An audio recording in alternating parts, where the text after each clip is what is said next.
Why, hello there, ladies and gentlemen, boys and girls, children of all ages. My name is Mr. Dogbot333, and welcome back to Hearts of Iron 4, the New Order as the Far Eastern Imperial Realm.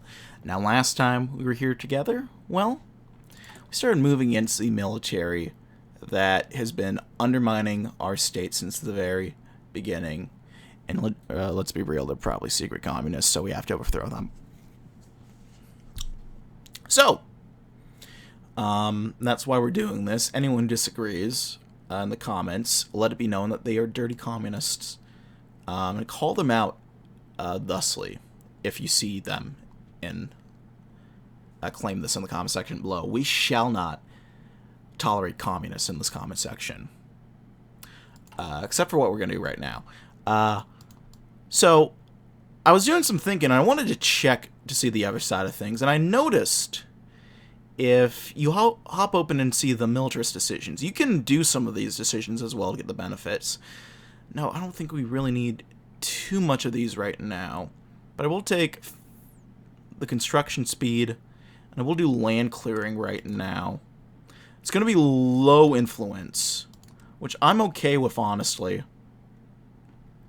Because we already have a decent amount of surplus, and the militarist influence is going to lower with some of these focuses coming up anyway. So we can exploit them a little bit more and get the benefits out of them while we're preparing to kick them out. It's kind of beautiful, honestly. So let's go ahead and move on to a curt realization. By now, both Mikhail II and Shepinov have realized they're plotting against one another. This unpleasant realization comes with a timer. Both men have begun to finalize what they can and win over all the assistance that they can muster up. As the stormy clouds of conflict descend upon the once quiet Chita, both the Tsar and the Prime Minister have begun mobilizing their forces against one another in what seems to be conflict akin to the drama played off in October 1917, the Kornilov affair. Despite neither side being consciously aware of it, this confrontation will decide the future of the White Movement in the Far East. Well, there we go.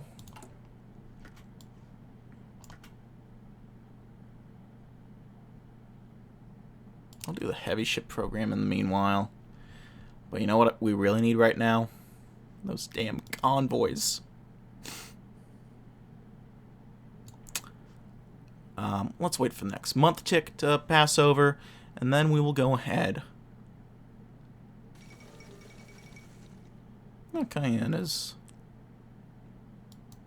become independent. Interesting. We're going to expand the national industrialization effort. Beautiful. There it is. My day's been saved. Russia has been saved. Let's do industry management 4.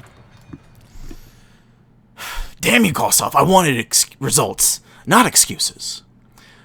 Shepinov barked into his phone, his grip tightening against the plastic. I understand, sir, but I just can't pull evidence out of my ass. Whoever stole those weapons covered their tracks well, too well for us to pursue this lead any longer. It's not to say, though, that we're completely empty-handed. Go on. I'm listening.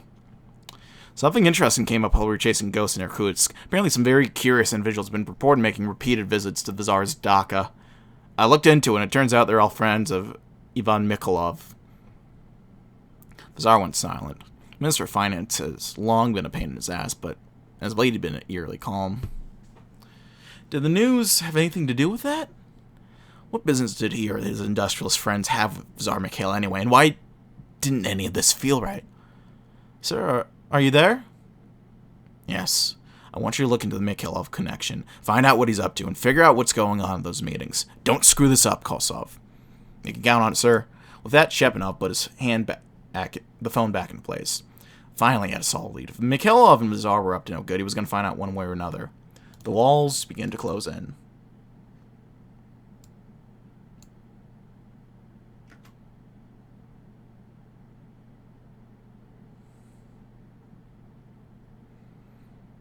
I want to point out we're doing both of these things, so I don't know why this is unlockable and the other isn't.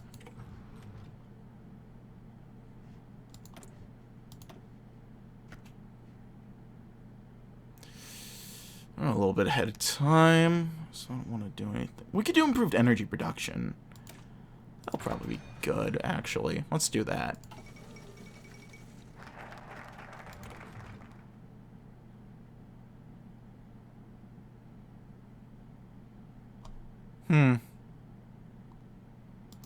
Feels bad for Deef. Let's work on the next generation in the meanwhile. Brave sons of Russia, our once proud empire, lies broken and desecrated. Warlords and pretender governments pick apart the bones of the illegitimate Soviet government and seek to establish their own cruel dominion over the country. Fear not, brothers, for there is hope. The rightful heir to the Romanoff throne has returned at the head of his most loyal army, and with their help he secured peace and order in the Russian Far East.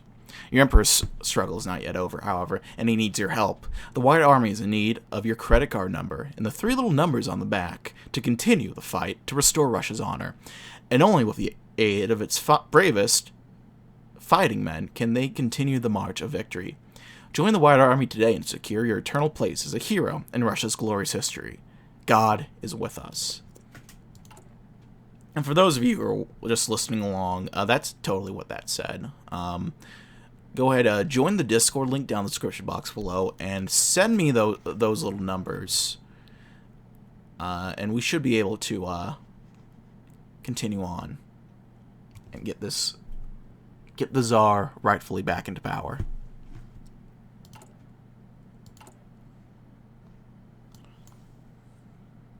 When Boris Shepanov awoke to the shrill sound of ringing, he was immediately surprised to find it was still nearly pitch black in his room. The cacophonous ringing was not coming from his alarm clock, but the phone by his bedstand. Muttering incoherently as he rose from bed, a half-conscious Shepanov stumbled clumsily through the dark towards the phone, not even bothering to turn on the lights. Who the fuck is this? Do you have any idea how late it is? Apologies, sir, it's Kosov. I have information on the Mikhailov case you'll want to hear. And he couldn't wait till morning to tell me? Just tell me what you've heard. I just received a report from the Ados, and it's rather conclusive. There's no doubt about it that Mikhailov and his allies have been behind all the recent incidents lately. Worse still, we have reason to believe that he's in league with the Tsar for some kind of action against the government. I'll have a full report for you tomorrow. 45 fucking levels? What? Shepanov felt a shiver, and it wasn't from the cold. Very well, Kolsov. Keep up the good work. As he returned to bed, the old general found it rather hard to return to his slumber. He just learned that the nucleus of his movement was now potentially plotting against him, and after all his hard work, it seemed that White Russia was already poised to tear itself apart. When the sun rose that morning, Shepanov had not managed to get any rest. His greatest challenge was close at hand.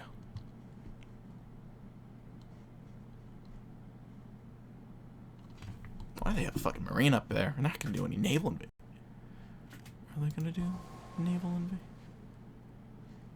They could potentially do naval invasions, actually, now that I think about it. Does that mean we could do naval invasions? That would be kind of funny, actually. I mean, I don't think they have any naval building capacity, but we do.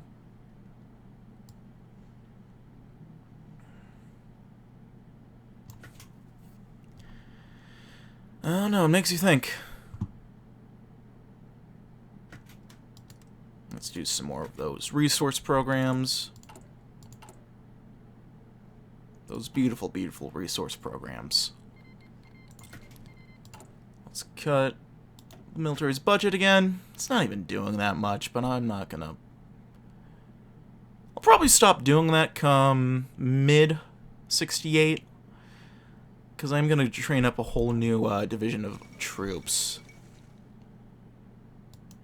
What a strange war indeed.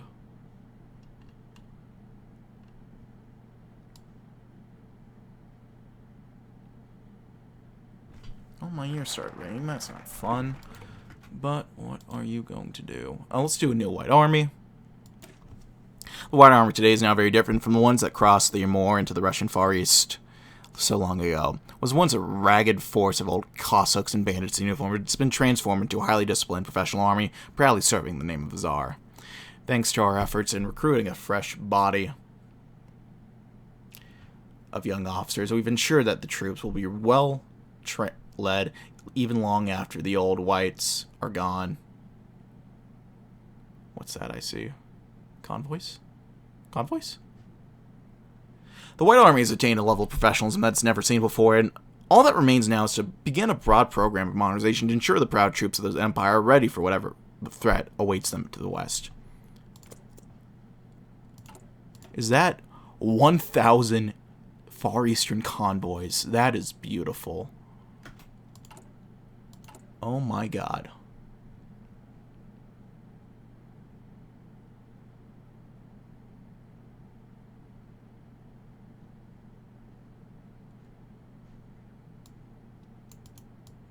That is crazy. I am doing undescribable things right now in reaction to that. I can't describe them because I want to keep my monetization, but you can imagine. Unless you're under the age of 18, in which case you should not imagine that. Oh wait, I remember now. Disable, unlock.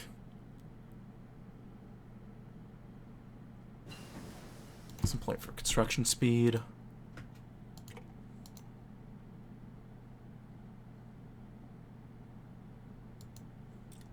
Oh, we did infrastructure construction.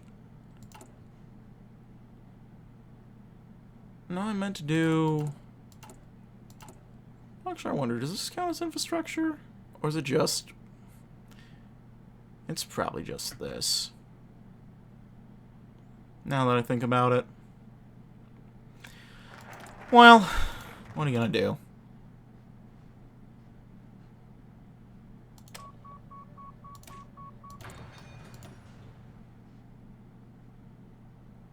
I know what I'm gonna do.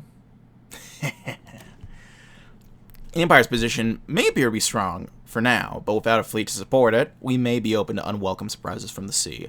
Though we lack the capacities to create a fearsome navy worthy Russia's military might, we can settle for reusing the navies of our defeated enemies for now. The port of Magadan in particular, a small fleet that was formerly operated by the RFP, currently sits in the harbor gathering rust. Those ships will be better suited to our purposes and can be retrofitted to become the first ships of the new improved Imperial Russian Navy. I like that. Not as much as I like what I'm about to do right now. Ho-ho. Selling those beautiful convoys.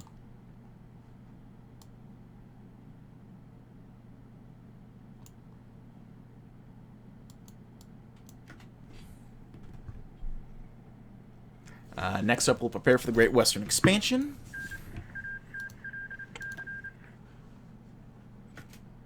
But I think in the meanwhile...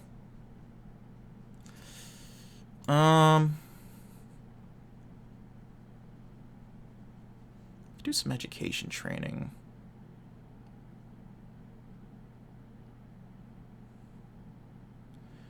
Could do some military bases, I suppose. I would prefer to get building slots instead.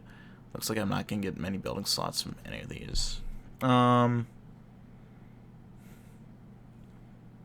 Let's exploit uranium, actually. That's going to be useful later on. And then... let's improve education funding and science research. We're back up to over $1 billion in debt, but we'll knock that out pretty quickly.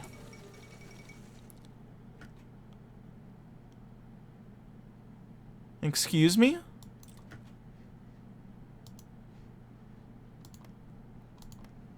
Japan, what the fuck? I thought we were bros.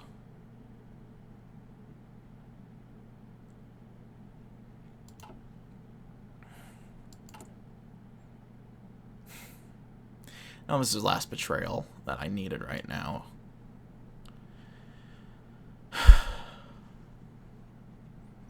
Tsar willing, we will make them regret that.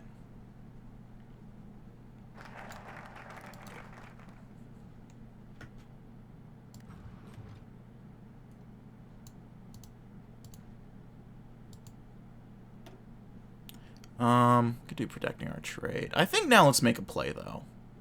Decrease military influence that we've built up with what we did.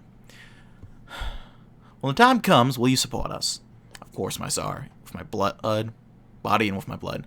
Remember, Ivan, you owe me one. Of course, Prime Minister Shepanov, I will be there when you need me. Both the Tsarist loyalists and the military have begun making plays against one another in preparation for the inevitable confrontation that neither side will know where or when it will happen. The only thing either side is sure of is that when it does happen, they'll be ready.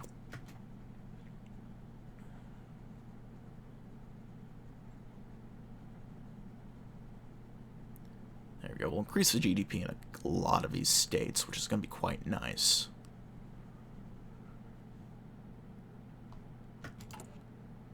Let's hike up those taxes.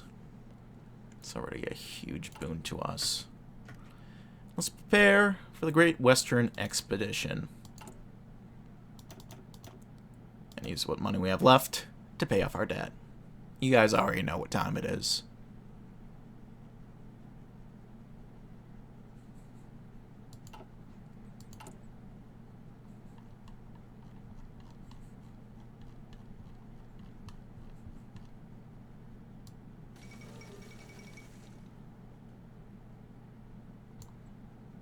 Interesting. Monarchy remains in Laos. Good for them? I don't know. No, there's a lot of skeleton content for all these Indonesian, Indo-Chinese nations. I just don't know what any of it means, what's good and what's not good for them. Let's shore up support. The upcoming confrontation seemingly inevitable. Both sides are scrambling to show up their support bases, ensuring loyalty to their allies and trying desperately to get anyone who would be willing to help them on their side. As the clock ticks closer to midnight, both the czars and the military loyalists are able to take action. And this was an opportunity for both sides to shore up their final opportunities. Their final opportunities? What? This is an opportunity for both sides to shore up their final opportunities and ensure that they're ready for when the confrontation comes. Have you been able to get in contact with our beneficiary?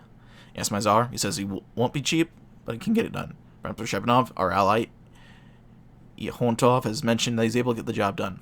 Excellent. Thank you.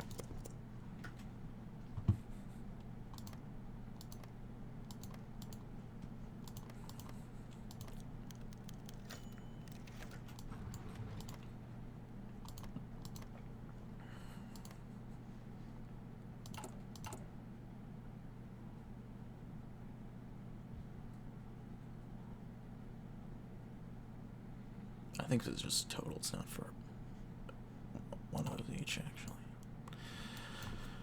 With General Volkoganov's units will take control over the government's apparatus in every major city and cripple their ability to respond quickly enough.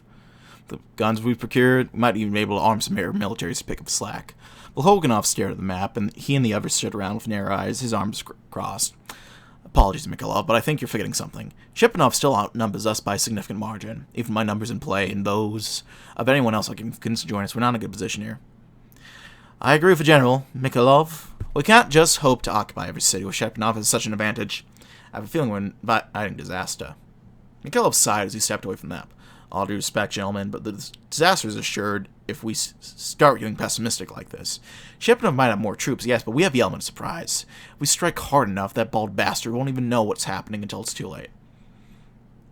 Volkoganov shot a concerned glance in Mikhail's direction and was mankind. The Minister of Finance was nothing if not motivated, but the other two were beginning to wonder just how well he understood the realities of the situation. Bloggers had gathered quite a following, but would it be enough in the face of the White Army's overwhelming might? Perhaps a plan B is in order.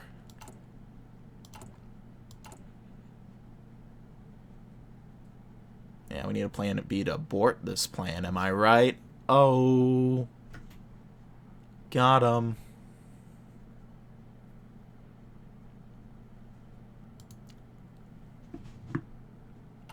That was mean, I'm sorry.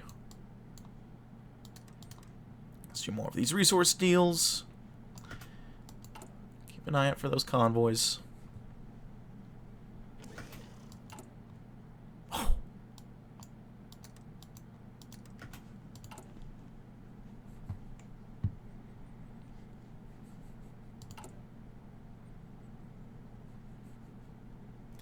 Look at that GDP growth. That's beautiful, actually. Oh, Tommy Douglas. Look at that. Damn, Deef's constitution really went that badly. He got the fucking predecessor of the NDP elected. Look at that. Well, good on Tommy. Hey, doctor. Oh, we haven't finished this up, actually. Well, let's get working on that. Unlock. Unlock.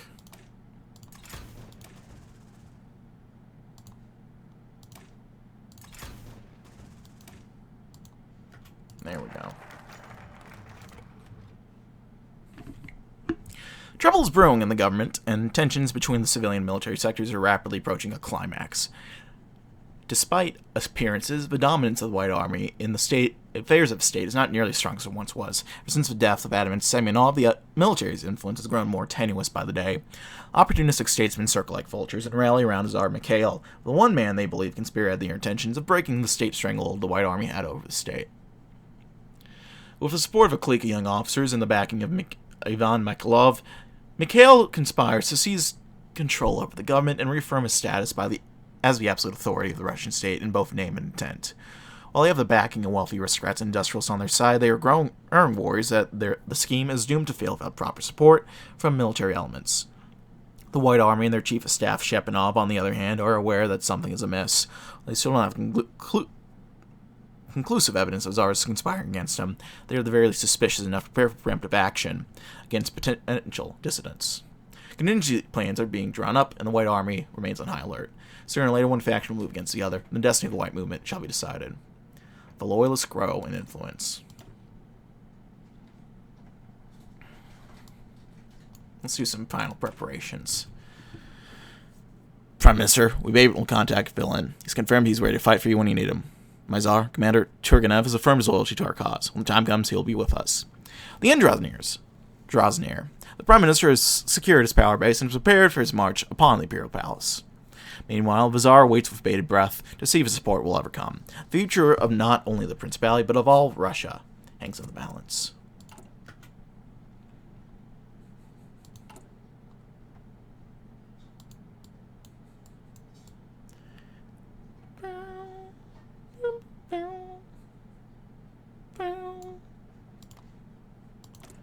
We off the grid. This for my gig. I don't know why I got fucking Off the Grid stuck in my head of all fucking songs right now. Oh, hello? Gotta wait for a second. I thought the game was gonna crash. But no, we're good. Military construction. Oh, look at that. Let's pay off that debt.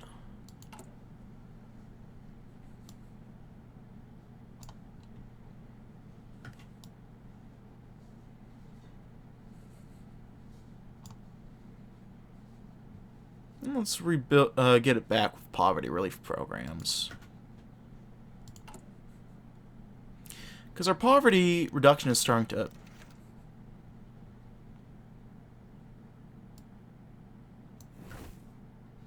Well, she's gone. Sorry, lady. We don't have any spies to do anything.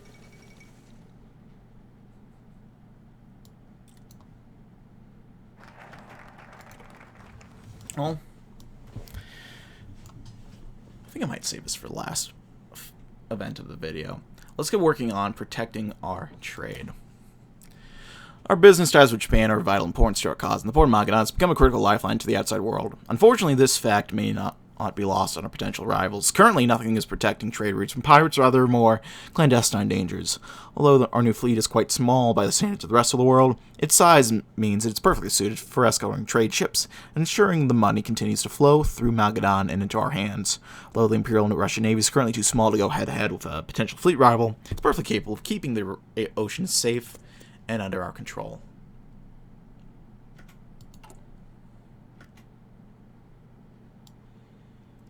I'm gonna disable this.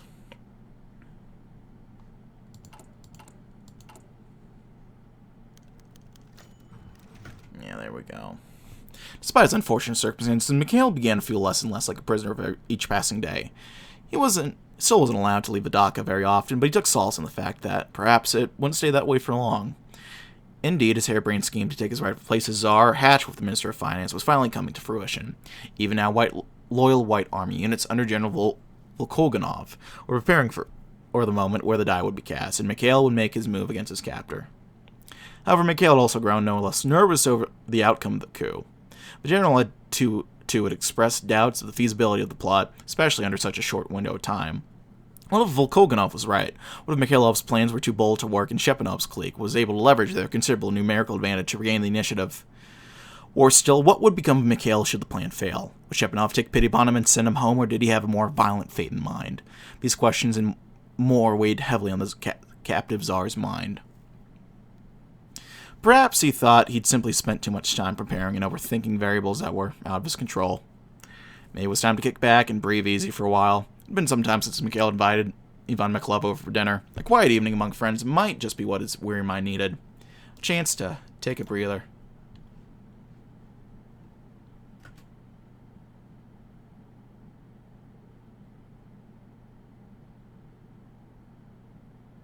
Here we go. It's all coming together. This will be done by February, I believe.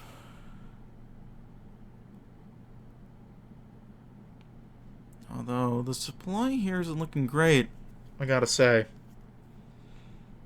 It really isn't.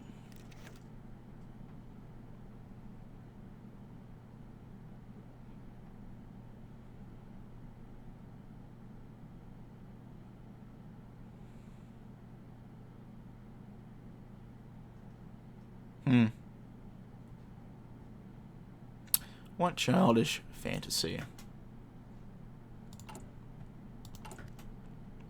We know it's not childish fantasy. The amount of money we're going to make selling convoys. Yeah,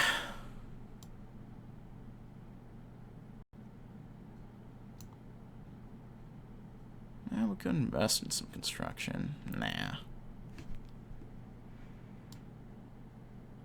Here's what's going to pop up once we finish up the Western expansion.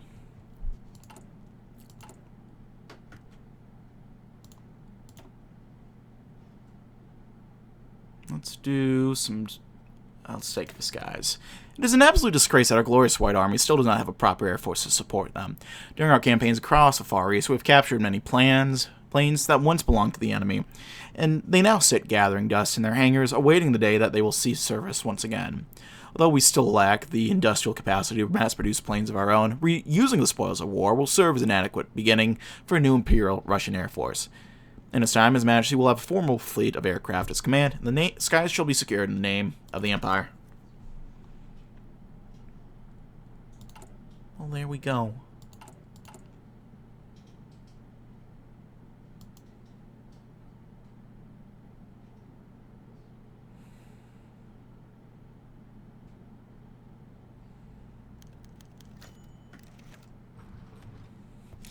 Captain Maxim's stomach grumbled as he walked the bow of what most would argue barely passed for a ship. It had been days since he and his motley crew had seen a ship on the river, and the crew was starting to get hungry. I told you we shouldn't have been so aggressive in our raiding. We scared off all the cargo ships for miles. Perhaps we would be catching more ships if you just listened to me instead of contradicting my order, barked an increasingly annoyed Maxim. He would have said more, but he was uninterrupted by the sight of a huge transport ship heading their way. Get in position, everyone. We got a ship coming up. Maxim shouted as his vessels started speeding towards the ship, his blood slowly pumping. His crew readied their guns on the edge of the ship when a thought tugged at the back of Maxim's heads.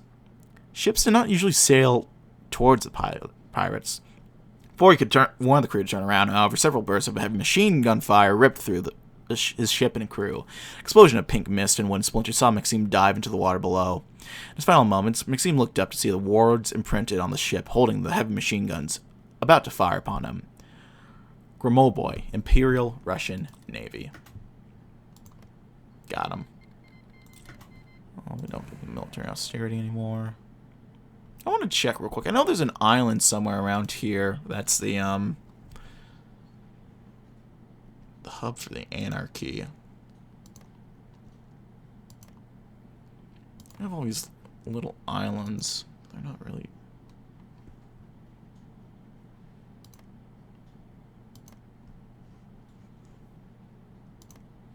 I forgot they added Fiji.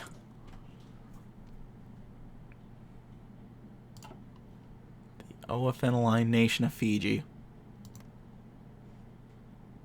That is funny, I forgot that. There's like some state that the anarchy tag is based out of. Or it used to be based out of down here.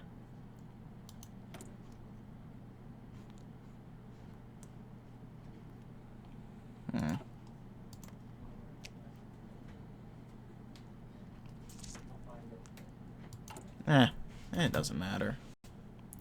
Oh, we have to unify Siberia before we go any further. That's probably fair enough.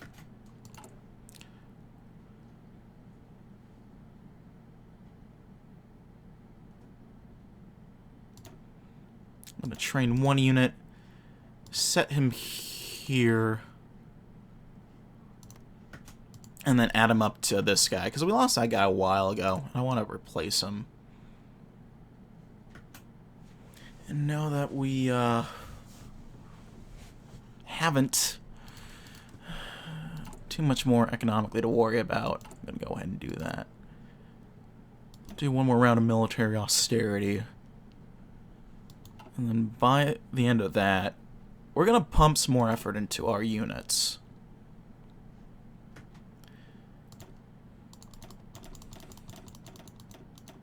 Actually, I'm going to train up these guys. I'm not going to plop down the location yet, because I think if we don't deploy them, we don't pay the GDP hit on them. So I think that's my plan. Examine foreign designs. One day we'll be able to produce aircraft of our own, and when that day comes, we'll need cutting-edge designs to ensure their dominance in the skies. For now, all we have to go are vintage propeller-driven aircraft produced during the Soviet era. Without design experts of our own, trying to reinvent the wheel would have been too much of a hassle when so many promising designs from around the world already exist. Time's come to contact our friends in Tokyo once again. Japan's impressive force of modern aircraft at their disposal. Perhaps they would allow us to examine their designs so that we could potentially adapt them to suit our own purposes in the future. Mayhaps.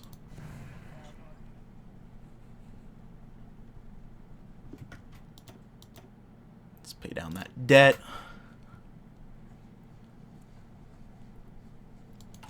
Look at that go.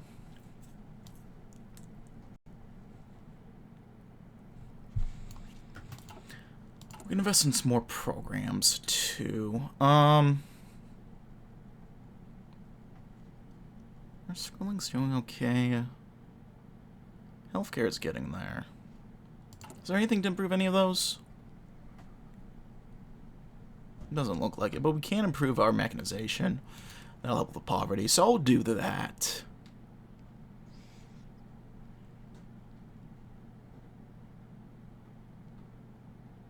Let's do some military-industrial development too, why not?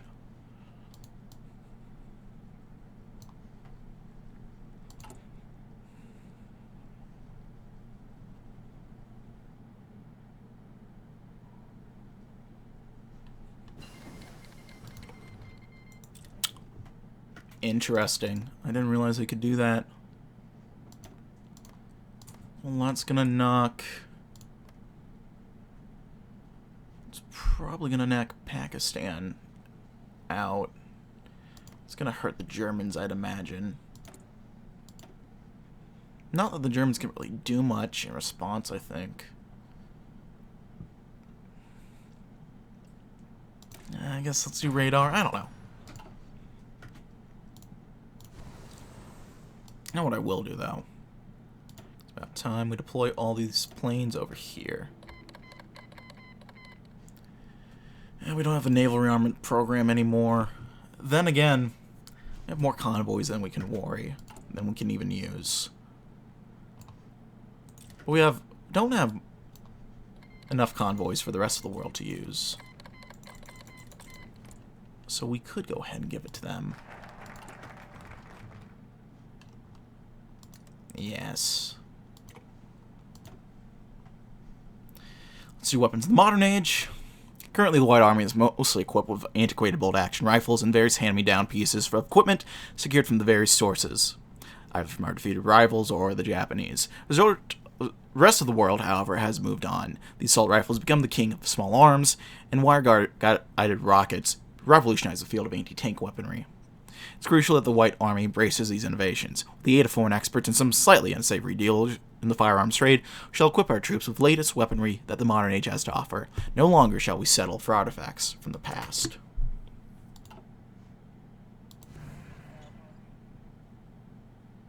You know what? I just sat back and... Oh my god, they still haven't beat Onega. What the fuck? These guys suck.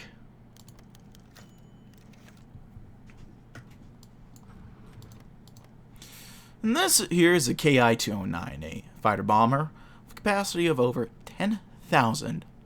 Chepanov slowly tuned out the drone into their Japanese guide. Harbin Air Base had long been a hub of aviation, but right now Chepanov had neither the patience nor the technical knowledge to follow along. He'd get a summary from his staff once they were back in Chita anyways. Taking in the view of the Songhua River, Chepanov took the opportunity to admire the land in which he'd spent so many years. Harbin held many memories, a few pleasant, but even he could still appreciate the land's natural beauty, what little of it not consumed under the smog from the city's industries. Turning his attention back to the door, Chepanov's eye was caught by a peculiar aircraft. Its backwards-facing propeller and rear-mounted wings unlike anything at the airbase. "Excuse me, Colonel, but what aircraft is this?" Chepanov asked, interrupting the officer. His eyes still firmly alarmed on the offending plane. Recovering, the guide caught Chepanov's gaze and followed it to the culprit. "This is a J7W3 Shinden, an old interceptor built in the last days of the Second World War. I've been told it handles well, but it's over a decade out of date, replied the liaison, annoyed at the interruption. The general barely heard him and was already dragging his entire entourage over to examine the aircraft in person. Fascinating. Just remembering how, Brittany used to be independent. And this was back when there was massive Burgundy. And all of a sudden, oh, it's about fucking time they took him over, Jesus. It used to be that they could go 3 different paths, like a Othdem, a normal fascist, and then a Burgundian system. Back when the Burgundian system existed, or wasn't a part of National Socialism, rather. And if you did that path, it was a bit of a bait and switch path, because you thought you could do the Burgundian system, but instead Himmler would just murder you. I never played that because I heard it was buggy as all hell. And also he wants to play as Brittany of all places. But I just remembered that.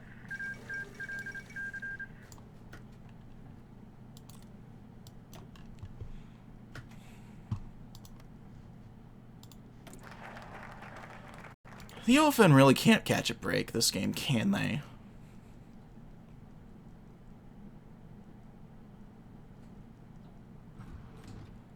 Where's the Cold War? Here it is. If they won anything, battle for Italy. They won the Blitz, but they lost the rest of it. Peaceful Indian reunification. Oh, did they get Madagascar? Oh, look at that. They got Madagascar. You know what? I'll give that to them. Let's get the cavalry of the future. The White Army is a proud tradition of utilizing aggressive cavalry maneuvers, dating all the way back to the days of the Russian Civil War. Even after Semyonov's tragic passing, the Transbaikal Cossacos still has a great deal of influence over our military's tactical doctrines, and highly mobile cavalry units have remained an intrinsic characteristic of the White Army. Sadly, the world has moved on from fighting on horseback. Fight it as we may, cavalry as we know it simply is obsolete. But that's not to say the idea itself was without merit. Mobile units have evolved, and now armored vehicles such as the tank and APC have fulfilled the role that the valiant riders of old once played. To keep in touch with our traditions of fighting on the move would, without shunning the modern traditions, be wise to embrace the tried and tested tactic of mechanized infantry blazing across enemy lines, supported by heavy armor. The legacy of the White Cavalry shall live on in a new, more potent form.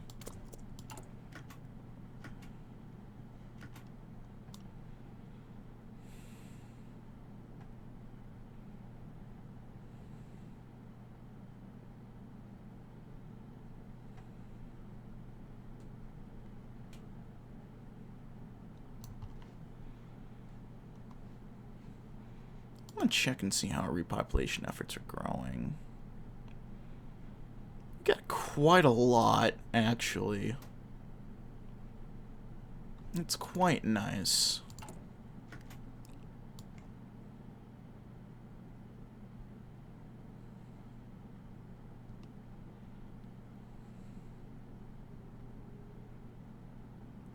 Siberian reunification. Get our maximum edit rating. We're going to lose the fishing fleets, which never quite made sense to me, but...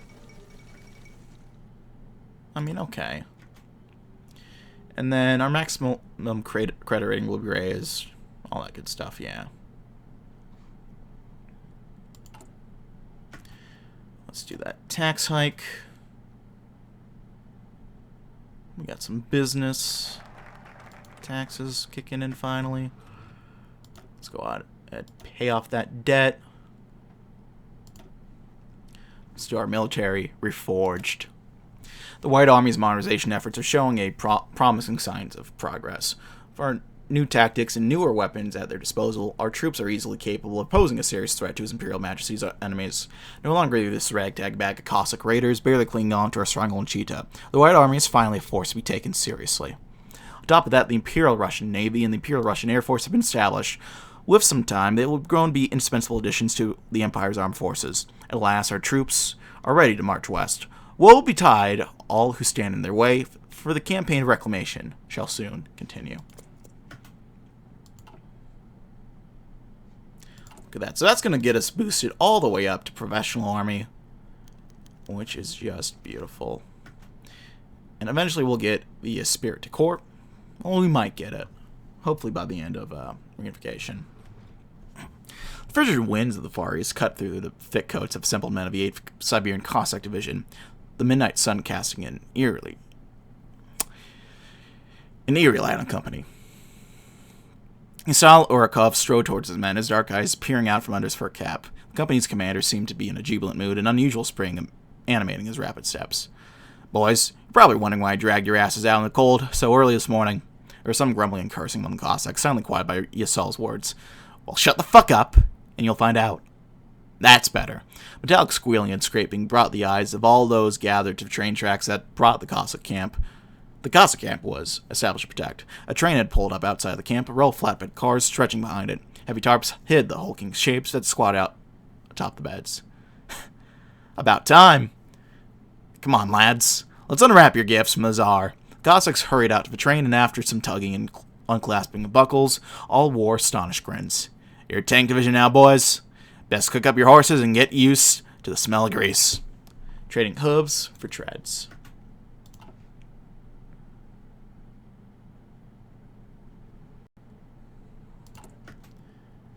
Well, we can sell some more convoys, just as I wished we could. We have these resource companies as well. Those are going to be good to get. And I'll go ahead.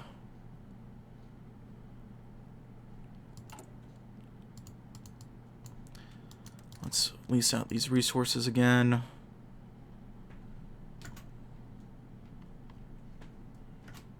Keep decreasing our economy while we can.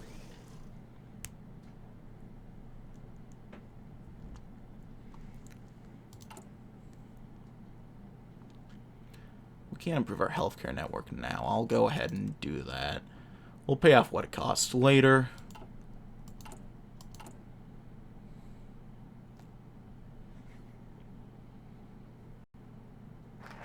Beautiful. And my friends, it's time for a quiet dinner. Definitely silence has fallen upon the city of Chita, where political machinations have begun to abound. Rumors about the Tsar awakened to his duties and struggling against the will of the military proliferate. Whispers move along the people, some worried, some curious, some even excited. For the Tsar and his long-suffering supporter Ivan Mikhailov, however, their nerves were frayed.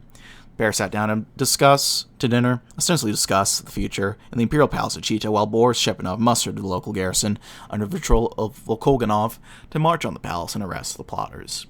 The deafening quiet in the Tsar's dining room paralleled the silent, tense march of Chita's garrisons as they both headed towards the climax of a long-awaited confrontation between the monarch and military. This evening, the fate of the White Movement will be decided.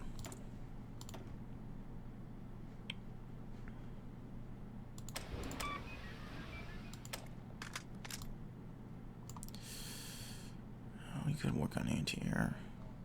The thing is, if we do that now, before those troops are out, I think It's gonna be worth. Yeah, it's gonna take a while for those to pop out anyway.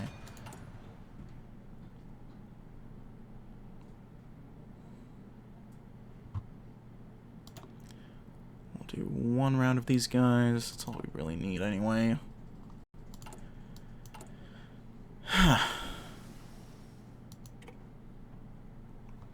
I can feel it coming in the air tonight. Oh Lord. And I've been waiting for this moment all of my life. Oh Lord. I can feel it in the air tonight. Oh Lord. Oh Lord. No. If we do that, we will leave our flank exposed and open. Perfect opportunity for the enemy to encircle and destroy our forces in detail. The man speaking was old, not that much was obvious. The graying hair and callous skin leaving nothing to chance, but his eyes were still sharp, a piercing stare that carried him from the Siberian ice march to the reconquest of the Far East. Just a campaign ribbons leaving no doubt to his record. And if we do what you've drawn up, we'll be stuck on the side of the river trying to find a way past their lines for most of next week. With all due respect, sir, we cannot squander the initiative. Risk will have to be taken. Sir. A younger man, lacking the sign of old age or the decorations, but his eyes held the same piercing stare. Enthusiasm, at least partially, tempered by the fires of war, but possessing a youthful spirit the older man lacked. The veteran was almost tempted to rebuke him, to remind him that the younger man of his senior service, that wouldn't do. It was not long for this world. He knew he would never see the Tsars restored to Petrograd or find whatever it became of his family home out east. Now that would be a task for younger men than he. It was his job to prepare them for the burdens that lay ahead, and part of that included dealing with their insolence. The upstart had a point, though. Risks needed to be taken. Maybe he had grown too cautious of age. He was already adjusting the plan in his head while he spoke. Your point is well stated, Colonel. Attempts will be adjusted. Adjustments will be made. He will take 2 of our best units and attempt to seize the crossing in a coup de main. The rest of us will... The guard is changing. It's time for the final confrontation between the military and Mikhail. This will determine the future of Chita. And that future will be determined in the next video, because I'm going to go ahead and leave things there. Yes, I'm really going to leave you guys on that note. Sorry. Womp womp, I guess. I'm leaving things there, but thanks always for watching, my friends. Like if you liked, dislike if you didn't, leave in comments. Feedback down in the comment section below. I read all the comments I get, and I do appreciate any of you can have for me. Leave any comments down in the comment section below. I read all the comments I get, and I do appreciate any of you can have for me. Hit the sub button and the notification bell to keep up to date with these uploads as they come out. And that's going to be it. Thanks for watching, my friends. My name has been Mr. Dogbot333, and I will see you all in the next video. Bye-bye.